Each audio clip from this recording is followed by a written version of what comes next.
huwa nawaambia watu, hatutoi sadaka ili tubarikiwe. Tunatoa kwa sababu tumebarikiwa. Hatutoi ili tununue muujiza, tunatoa kwa sababu tuna muujiza. Na njia ya Mungu kutaka sisi kutoa sadaka, kwa nini anataka tutoe? Na wakati yeye, mimi na wewe na kile ulicho nacho ni mali yake. Ilikuwa itoshe tu kusema damu ya Yesu tayari ishalipa kila kitu. Lakini sadaka ilitolewa kabla hata ya maelekezo ya sheria. Ilikuwa imetolewa tangu Abeli. Na si hivyo tu, hata yeye alitoa nafsi yake kwa fidia. Kwa nini tunatoa? Njia mojawapo ya Mungu kujua ya kwamba unamhitaji ni kutoa sadaka.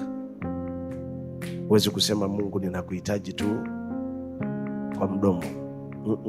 Mungu atakwambia, nionyeshe vile una nia hiyo ya kutaka kutoa. Alimwambia Ibrahim, sasa nimejua.